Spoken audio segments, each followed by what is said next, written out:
Imagine walking among a field of the dead. As far as the eyes can see, you see bodies hanging from the stakes that became their doom. You gaze in horror as you know that only one man can commit such atrocities, the beast that is Vlad Dracula, a monster among men. This is the tale of how a man became the devil himself. Our tale begins in 1431. A son is born to the king of Wallachia, Transylvania. The name Dracula means son of Dracul or dragon from his father, Vlad II Dracul, who was admitted into the Order of the Dragon. Vlad was the second of four brothers and was raised to be a warrior. His childhood would not be happy, however, as in 1442 he and his younger brother were given to the Ottoman Sultan Murad II. This was done to ensure that his father would submit to the Ottoman rule that he had previously resisted. Vlad hated the Ottoman life, even though he was treated fairly well. While among the Ottomans, he and his younger brother Radu were taught science, philosophy, and the arts. Vlad also honed his skills as a horseman and as a warrior. Meanwhile, his father struggled to stay on the throne. Even though he was never mistreated, Vlad always longed to return to his home country. Vlad returned to Wallachia in 1448 when the boyars or nobles assassinated his father and blinded his brother Mercy with a poker and buried him alive. Vlad gained the throne back when the new ruler, Vladislav, was away in battle. He took the throne with the help of the Ottoman army, but only had 2 months until Vladislav returned. Vlad would take his revenge against the boyars by impaling them on stakes vertically. This earned him the name Vlad Tepes, or Vlad the Impaler. He did not invent the act of impaling, but it's one of the things he's known for. It was also typically done through the chest rather than his preferred method of vertically. He used this form of torture on not only the enemies of Wallachia, but also the people that he reigned over. Anyone he felt wronged him or just didn't pay him enough respect.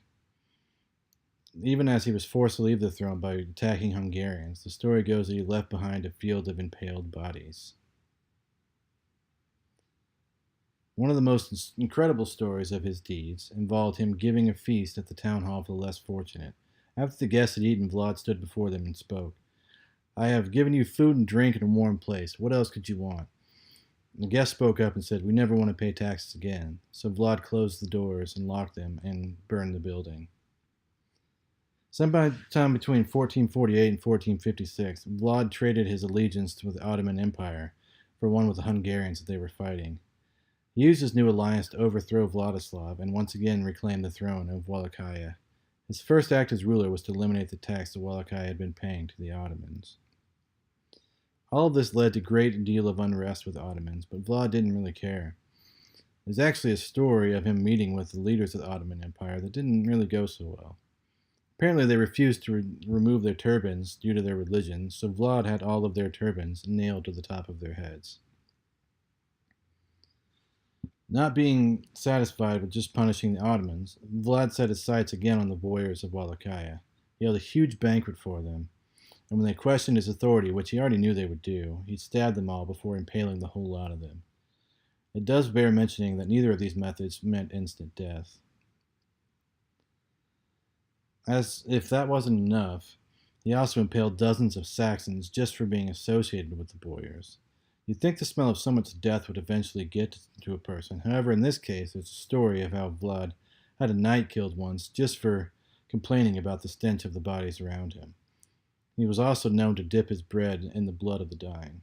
After defeating the Ottomans, Vlad was celebrated in Wallachia and throughout Europe. However, his victory would soon be overshadowed by the fact that he was thrown into exile by Sultan Mehmed II, who was much more powerful. One good thing came out of this, though. Vlad settled down, got married, and had a couple of kids.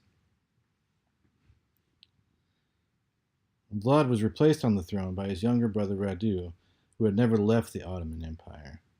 Radu had actually sided with the Ottomans in the battles they waged against Vlad. While Vlad had rested peacefully, Radu would hold the title of ruler of Wallachia until his death in 1475. After the death of Radu, Vlad was encouraged to take the throne back by the boyars and the rulers of the surrounding nations.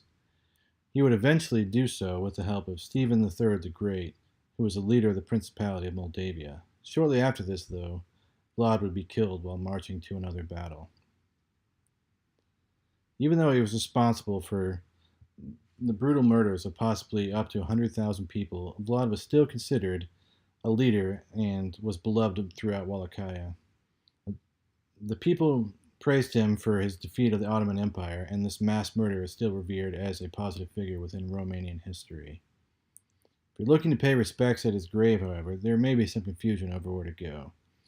Some believers say that he was buried in a monastery in Snagov, which is at the edge of what is now Bucharest, while others believe that he was buried in a monastery of Camana, which is between Bucharest and Danube.